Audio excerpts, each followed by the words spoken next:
그러면 이제 또 거프라는 사내가 나옵니다. 거프 이 사람은 어떻게 보면 2세대가 주요 활동시긴 하지만 여전히 3세대에서도 4세대에서도 얘는 활동하고 있고 얘는 끝까지 활동한다. 1세대 때도 있었잖아 임마 가펠리에. 그래서 거프가 엄청난 활동력 보여주는 친구입니다. 그렇죠. 거프는 진짜 생을 끝까지 같이 하네 원피스와 함께. 그리고 또 거프가 전역을 하려고 하니까 콩이 이런 말을 해요. 지금 해군 영웅이라는 뭐 이명을 가진 네가 해군을 그만두면 바다는 더욱더 혼란해진다. 그냥 이름만 달고 있어라 이러면서 은퇴를 막을 정도야. 일선에서는 물러났지만 아직 해군에 소속되어 있다. 그렇습니다. 그리고 흰수염이 이건 뭐죠? 이건 흰수염 칭찬입니다. 흰수염 이게 거프가 그렇죠. 에이스한테 찾아간 에이스가, 다음에 이제 나 그냥 죽여라 하면서 에이스가 자신을 죽여라 동료한테 피해주기 싫다 이러니까 이미 바다의 제왕 노하겠는데 어쩌겠냐 하면서 멈출 수 없다 이러면서 또 정상결전에서도 서로 약간 한 번씩 인정을 해주죠. 거프가 움직이니까 흰수염이 어프 이럽니다. 3대장 움직이니까 애송이가 아그마 애송이 비대송이 이러는데 아오키지 애송이가 이런 식으로 말하는데 거프만큼은 이름을 불렀고 거프도 또 흰수염이 오니까 드디어 왔다 저 녀석이 걸어온 해진을 대비해라 이러면서 놀라는 모습을 그래서 이 보였습니다. 흔히 흰고루 라인으로 불리지만 거프 혼자 살아남았다.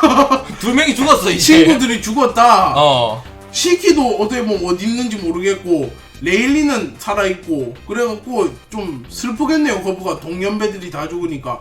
나도 이제 곧 이런 느낌이야. 생고쿠는 뭐 살아있죠 아직 그래도. 근데 콩 보면 아직 30년 더 살 수 있다. 콩이 보면 콩도 낫겠다. 해군들이 오래 살아 확실히. 해적들이 빨리 죽고.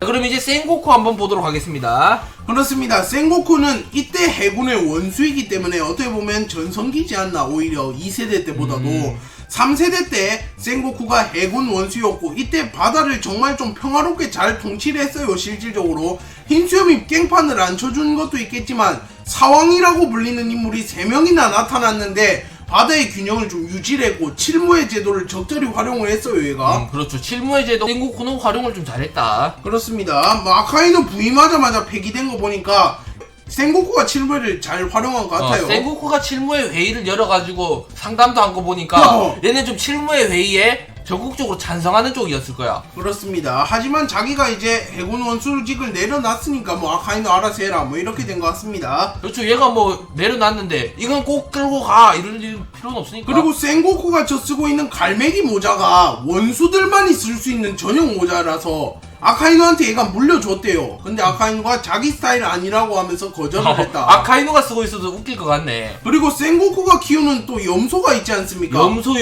열매 능력자를 먹은 염소다. 그래가지고 조금 더 염소다워졌다. 뭔 소린지 모르겠지만 지 나중에 애완동물한테도 악마의 열매를 먹이네. 그러니까 해군과 진짜 사왕이 열매를 독식하고 있어. 남아도니까 쟤한테도 줘 이랬습니다.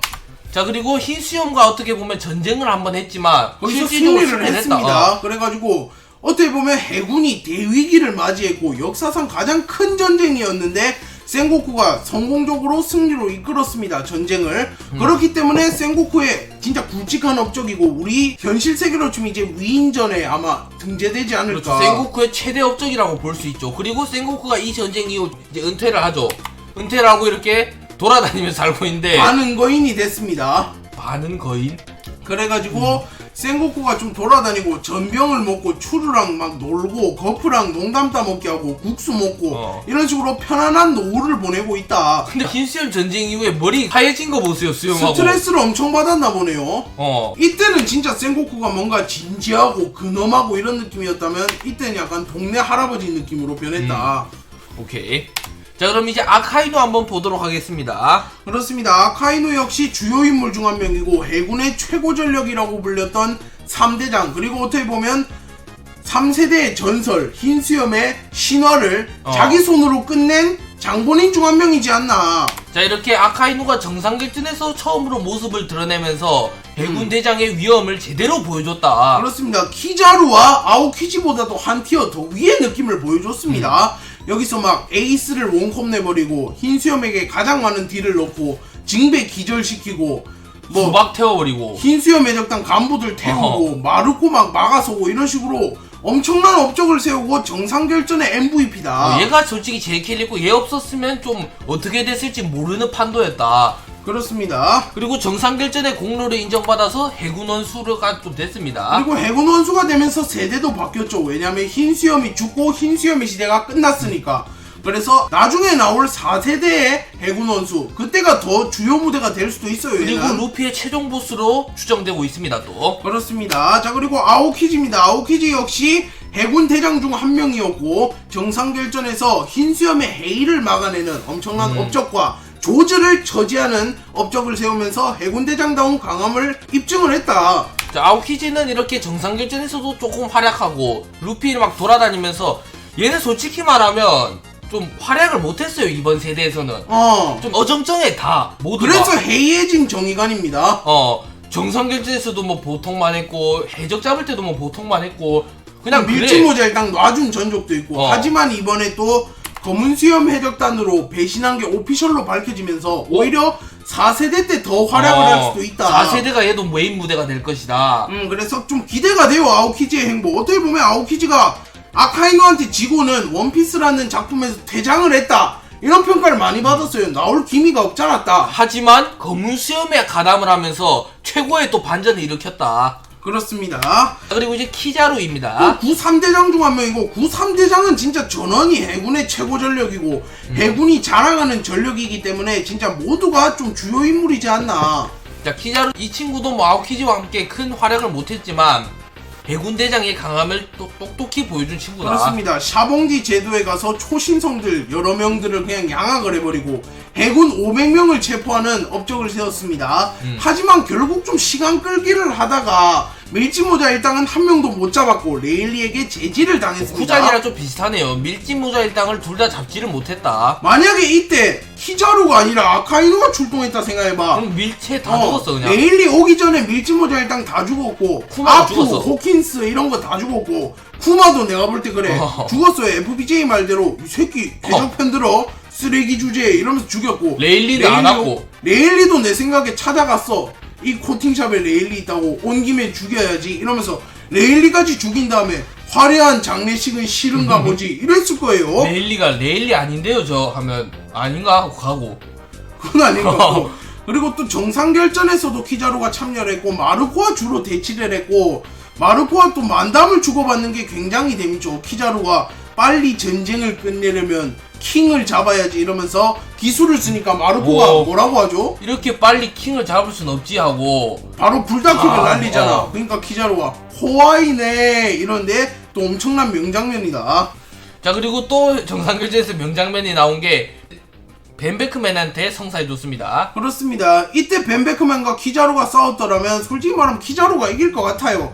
하지만 키자루 역시 피해 없이 이길 수는 없어. 벤베크맨 정도의 강자라면. 그렇죠. 벤베크만이 또 부선장이라는 직책을 달고 있기 때문에 또 논외급이야. 그래가지고 키자루 입장에서도 굳이 벤베크맨과 싸울 필요가 있나 없나? 없다! 이러면서 오 벤베크맨 이러면서 항복을 했다. 그리고 필름 렌에서도 또 벤베크만이 참교육을 합니다. 키자루를. 나중에 벤베크맨이랑 진짜 한번 붙을 수도 있겠네요. 계속 키자루랑. 대결 플래그를 잡아주고 있어. 어떻게 보면. 한번 붙어도 재밌을 것 같아요. 과연 벤베크맨의 총이 빛을 과연 맞출 수 있을까? 총알의 속도로는 안 될 것 같고 무장색을 담아서 좀 더 빠르게 쏜다든지 예측샷을 쏴야 될 것 같다. 예샷. 오케이. 자, 그리고 현재까지도 신 대장 체제가 이루어졌지만 아직도 해군 대장이다. 그렇습니다. 아오키지는 불명예 전역을 해버렸고 아카이노는 해군 원수로 진급을 했지만 키자루는 여전히 대장직이고 로쿠규와 후지토라와 함께 신 3대장 체제를 유지하고 있습니다. 그러면 다음 원수는 키자루가 확정인가? 다음 원수는 키자루 주겠죠? 이 정도 했으면. 호비가 된다는 소리 있어요. 스모커나 키자루 삐져서 해군 나갑니다. 나가라. 굴릴 만큼 굴렸다 이러면서 아니면 얘도 진급 거부하는 거 아니야? 거푸에게 배웠습니다 하면서 대장에서 계속.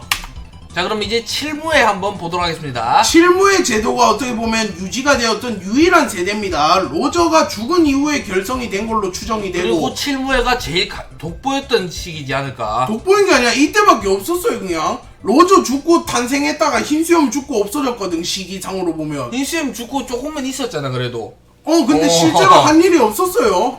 어쨌든 칠무회가 이때 남아있지만 역대 칠무회들이고 거기가 딱 대장처럼 있네. 그렇죠. 티치도 잠깐 칠무회였습니다. 로우도 잠깐 칠무회였죠. 로우가 어떻게 보면 가장 안 어울리는데 여기 있습니다. 잘 보면 티치, 크로커다일, 징베, 로우, 도피, 모리아, 쿠마, 미호크, 버기, 행콕, 위블까지 이렇게 있습니다. 역대 칠무회들입니다. 이 왕이 중에서 도와드리죠. 솔직히 말하면 누가 제일 셀까요? 하면 항상 뭐 미호크가 거론이 되죠. 위블도 거론이 됐지만 이번에 로쿠규한테 좀 당했다는 언급이 나왔기 때문에 떡락을 해버렸다. 근데 또 역대로 본다면 티치가 아마 1등으로 올라서지 않을까 언젠가는. 그리고 좀 제일 재밌고 약한 친구는 버기다.